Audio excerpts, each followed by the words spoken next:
Où que tu sois dans le monde, mon ami, je te passe mon bonjour spécialement à tous mes abonnés. Si tu veux avoir un bonjour spécial, tu sais ce qu'il te reste à faire. Des schtroumpfs bleus, merci à tous ceux qui laissent des commentaires, ça me fait vraiment plaisir. Et surtout, ça aide la chaîne à grow up. C'est parti les amis. L'armée israélienne accueillie en France. Vous ne rêvez pas les amis, vous entendez très bien. Ah, je peux vous assurer que vos portugais sont bien nettoyés. Comment avez-vous réussi à organiser ces soirées en présence de soldats israéliens, compte tenu de la manière dont ils sont perçus en France? Écoutez, c'était inattendu. On a 2 soirées, une à Marseille en province et une à Neuilly-sur-Seine dans la région parisienne. En réalité, je voudrais pas qu'on dise que ce soit des soldats, hein. Ce sont des blessés qui sont là, parce que par sécurité, je ne voudrais pas avoir une manifestation pro-palestinienne à la sortie de ces soirées. Voilà, donc je suis content, je suis heureux de faire connaître Beth Aleichem en France, à la communauté juive, qui d'ailleurs, entre guillemets, écoute beaucoup votre antenne, et voilà. Nous attendons beaucoup de monde, et nous espérons évidemment terminer ces soirées dans la joie, avec un échange constructif avec ces fameux blessés qui vont venir raconter leur parcours. Oui, évidemment. Alors, est-ce que justement vous êtes en contact avec les autorités françaises et la police, les services de sécurité pour sécuriser ces soldats? Bien évidemment, bien évidemment, bien évidemment. L'armée israélienne accueillie en France, Hubert Habib, président de Beit Aleichem, a annoncé la tenue le 28 et le 29 octobre de soirées pour récolter des fonds destinés aux soldats israéliens blessés ou handicapés ayant participé à la guerre de Gaza. Les donateurs bénéficieront de déductions fiscales allant jusqu'à 66% sur l'impôt sur le revenu. L'association de Beit Aleichem, antenne d'une fondation israélienne fondée en 1968, agit sous la loi de 1901, mais bénéficie d'un soutien institutionnel français et d'avantages fiscaux pour financer un État accusé de crimes de guerre. Autrement dit, la France subventionne indirectement l'armée israélienne. Voilà les amis, ce n'est plus uniquement dans les armes, c'est de la complicité budgétaire. Des soldats israéliens ont une nouvelle arme aujourd'hui. Ils utilisent désormais les eaux d'égout pour punir les Palestiniens. Donc, il y a un cessez-le-feu, vous prenez des camions de pompiers, vous le remplissez des eaux d'égout, on sait bien ce qu'il y a là-dedans, fétide, et vous aspergez les maisons palestiniennes. Pour moi, c'est exactement comme si tu prenais une arme et que tu continues à canarder. Parce qu'à partir du moment où on a dit c'est le feu n'est pas uniquement un coup de feu, n'est pas uniquement de l'arme. Le feu, c'est toute action que un cessez-le-feu, ce cessez-le-feu pour moi, c'est toute action que vous faites contre la population palestinienne. Ils aspergent les maisons d'une liquide fétide pour humilier et asphyxier des civils. Évidemment, ça ne vous étonne pas que tout ça, c'est en silence dans les médias. Car dire la vérité reviendrait à présenter Israël comme un régime sans morale. Ahnès Kazib, vous connaissez, remet les pendules à l'heure. Elles vivent en France, elles s'assimilent, d'accord? Elles parlent français, elles aiment leur pays. Et c'est ce qu'on fait. Vous parlez malien quand vous allez au Mali? En vacances? Oui, vous parlez malien? Quand je vais au Mali. Quand vous vous installez au Mali, vous connaissez combien de patrons français qui parlent malien, qui parlent soniqué, qui parlent marocain? Combien de retraités? Moi, je suis de Marrakech. Allez dans la ville, allez au cœur de Marrakech. Allez visiter tous les riads. Comment ils ont exproprié la totalité des familles marocaines et ce sont que des maisons d'hôtes tenues par des Français. Il y a combien de Français qui parlent marocain? C'est marrant parce que regardez dans les reportages. C'est marrant parce que il y a pas longtemps, 66 minutes. Je connais aucun Français qui parle marocain. Ça vous dérange? Mais je n'en parle jamais. Parce que j'estime que quand on va dans un pays, on s'assimile. On aime son pays. Ça veut dire quoi s'assimiler? S'assimiler, c'est... Ça veut dire quoi? C'est-à-dire que j'avais envie d'être en France. Enfin, moi, je suis née en France. Okay. Mais quand on souhaite aller en France... Donc pourquoi vous devez vous assimiler si vous êtes né en France? Parce que c'est exactement ce que vous dites depuis tout à l'heure. Non, je vous pose une question. C'est vous répétez un discours creux. Vous répétez vous êtes jeune et vous répétez ce que vous entendez de chez Jean Messia et Marine Le Pen. Vous répétez le parcours de votre père. Vous avez aucune identité en réalité. Vous racontez une histoire qui n'existe pas. Donc ça veut dire quoi, s'assimiler? Après, vous me disiez depuis tout à l'heure que vous venez du Maroc, vous étiez content de dire que vous venez de l'immigration, etc. Moi je vous ai dit je viens de Sarcelles. Oui, je vous ai pas dit je viens vous du avez Maroc. dit je viens de Marrakech. C'était il y a 3 minutes. Je vous ai dit je suis d'origine de Marrakech. Je dis pas que je viens de Marrakech. Écoutez, quand on va en France, quand on a envie de vivre dans un pays, on s'assimile. C'est-à-dire qu'on apprend sa langue, monsieur, d'accord? On aime son pays. Est-ce que les Français qui vivent à l'étranger, est-ce qu'ils apprennent les expats, les fameux expats qui font vivre la belle boulangerie quand ils vont en Thaïlande, les militaires français qui vivent en Côte d'Ivoire, est-ce qu'ils parlent ivoirien? Un peu parler. Oui, mais on peut parler, mais il faut répondre aussi un petit peu aux questions. On peut pas dire que les gens ils doivent apprendre le français, mais quand on vous pose une question et qu'on vous bloque, vous êtes incapable de dire que oui, il n'y a aucun Français qui parle ce laisse aller au bout de l'argument. En Thaïlande, au Sénégal ou même au Portugal, vivent entre eux sans parler la langue locale. D'ailleurs, ce qui serait vraiment intéressant, c'est que tous les pays, quand je dis tous les pays, c'est souvent les pays maltraités par l'Europe, pour ne pas citer que la France, maltraités par les pays européens, donc surtout les pays Afrique centrale et Afrique du Nord. Ce qui serait bien, c'est que nous mettions la même politique qu'on nous demande ici en France, ou en Belgique, ou en Allemagne, ou en Italie, en Europe.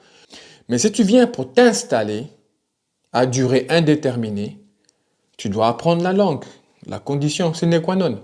On doit mettre les mêmes conditions. Et là, on verra bien ce qui va en sortir de là.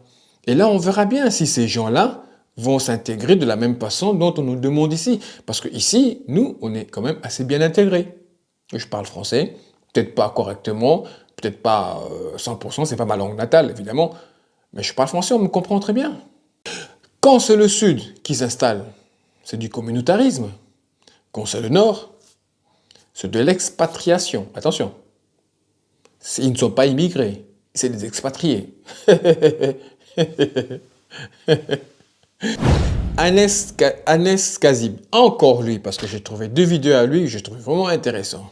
Il a littéralement démonté le mythe de génie de Bernard Arnault. J'aime bien ce gars quand il parle, hein. J'aime vraiment bien quand il parle. En fait, Bernard Arnault, c'est qui? C'est un homme qui donne énormément d'emplois à des milliers de personnes, qui exporte le bien-faire français à l'étranger.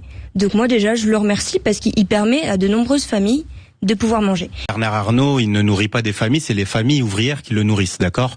Il ne fabrique rien du tout. Il est ni vendeur chez Sephora, il fabrique pas un sac Louis Vuitton, il ne fait rien du tout. Il ne sait même pas mettre un rouleau de scotch autour d'un carton et pourtant, c'est l'homme le plus riche de la planète Terre. C'est quand même incroyable. Moi, je dis juste une chose, sortons tous les salariés du groupe LVMH, de l'ensemble des usines, des ateliers, des boutiques et alors, on va voir... Il embauche 39 351 personnes en France en décembre 2023. Il profite d'une richesse qui lui a été donnée pour un franc symbolique à l'époque par François Mitterrand, et c'était tous les travailleurs. Vous pensez-vous que Bernard Arnault, dans toute cette fortune LVMH, il n'a aucun rapport? Il n'a aucun rapport. S'il n'y a pas un seul travailleur. Je vous donne un exemple. Carlos Ghosn. Carlos Ghosn, il était en fuite pendant 1 an. Il était toujours PDG de Renault. Moi, j'ai pas vu une seule voiture de Renault arrêter de sortir. Par contre, sortez tous les ouvriers de Renault des usines, mettez Carlos Ghosn à l'intérieur. On voit combien de Scénic, combien de voitures il est capable de fabriquer. Enfin, je veux dire, à un moment donné, après, c'est toujours intéressant. Il y a toujours un avocat de Bernard Arnault. C'est ça qui est bien. Louis Vuitton qui se vend pièce 2500 € en boutique. Il dit j'en fabrique quasiment une dizaine par mois.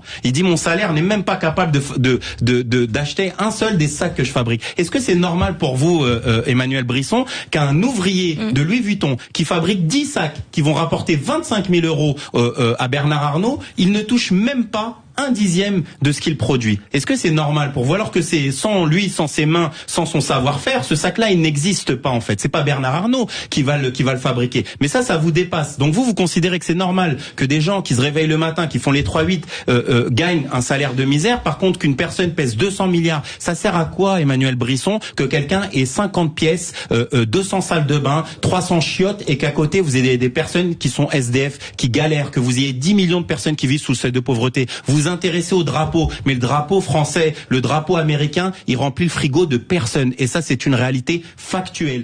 En tout cas, lui, il rappelle que sans les ouvriers, il n'y a ni luxe, ni richesse, ni prestige. Française, belge, italien, allemand, il n'y en a plus.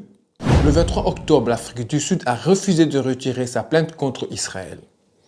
À la Cour internationale de justice, évidemment, Netanyahu propose une détente économique en échange d'un abandon. Donc, si tu n'as rien à craindre, si tu n'as rien fait, si tu as la conscience tranquille, tu ne proposes pas d'échange économique pour abandonner une poursuite. Réponse du ministre Lamola: nous ne plairons pas aux États-Unis. Une leçon de souveraineté que l'Europe entière devrait méditer. Car sur ce dossier, elle a préféré la soumission à la dignité. Le journaliste indépendant Meriem Laribi le dit. La radicalisation de la société israélienne et l'indifférence pour le peuple palestinien est là depuis toujours. Alors, depuis le 7 octobre 2023, elle a pris une dimension incroyablement choquante. Moi, je décris dans mon livre un certain nombre de faits, des dizaines de médecins civils israéliens qui signent une pétition pour demander à l'armée israélienne de bombarder les hôpitaux de Gaza, des dizaines de familles qui se mettent au point de passage pour empêcher l'aide humanitaire d'entrer. Voilà, la société israélienne est une société coloniale. Comme beaucoup de sociétés coloniales, elle est suprémaciste, mais là, le niveau de suprémacisme et d'indifférence et d'animalisation, de déshumanisation de la population colonisée atteint la stratosphère. Je vous l'ai dit, même quand ils arrosent les maisons de ce taux dégueulasse, pour moi, c'est comme si tu tirais sur un Palestinien. On va me dire, ouais, bon, ok, tu vas un peu trop loin. Non, je ne vais pas trop loin. Parce que quand on a dit cesser le feu, ça veut dire cesser toute interaction, cesser toute attaque, cesser toute velléité, cesser toute méchanceté, ça veut dire stop. Caroline Yadan, ça faisait longtemps que j'ai pu parler d'elle. Voilà pas qu'elle revient sur les amis. Ça va se calmer, de remettre les pendules à l'heure et de réaffirmer les mensonges d'abord, de mettre le doigt, comme l'a fait d'ailleurs Caroline Fourest très très bien. Enfin, c'est absolument magnifique ce qu'elle a fait là sur LCI hier. De redire que nous avons assisté à un mensonge continuel pendant 2 ans qu'a duré cette guerre à Gaza et que ce mensonge-là émane de la propagande islamiste et de la propagande islamo-gauchiste et que c'est à nous, en fait, de rétablir la vérité des faits et l'authenticité de ce qui s'est réellement produit. Et je pense qu'au fur et à mesure, on pourra le faire, j'espère en tous les cas, un peu moins difficilement, voire un peu plus facilement qu'hier. Elle affirme que les horreurs à Gaza ne seraient qu'une propagande islamo-gauchiste. Autrement dit, toute vérité dérangeante devient islamiste. Le mot géno est interdit, vous le savez. Ok, ce n'est pas un secret. Mais le scoop, c'est quoi? C'est qu'il y a une élue pro-israélienne ordonne à un ministre français de ne pas prononcer le mot géno. Vous montrez une petite vidéo de Jean-Noël Barrot. On est il y a un petit moment, je crois que c'était il y a 4-5 mois comme ça, ou peut-être un peu plus 6 mois. Et il me reçoit très longuement. Donc au ministère, et on a une longue conversation sur Israël, sur l'antisémitisme, etc. Et au bout d'1 heure, il me dit, ok, si je dois retenir un truc, qu'est-ce que c'est? Et je lui dis, écoute-moi, plus jamais tu laisses passer le mot génocide. Le lendemain, nous sommes en QAG, en question au gouvernement, il est 15h, et regardez, entendez ce qu'il va répondre. Nous condamnons avec force toutes les violations du droit international et du droit international humanitaire. Mais retourner l'accusation de génocide contre le gouvernement d'un peuple qui l'a subi, c'est non seulement une faute morale, mais c'est également une faute juridique. Je répète, une élue israélienne, non, pro-israélienne, française pro-israélienne, ordonne à un ministre français de ne pas prononcer le mot géno.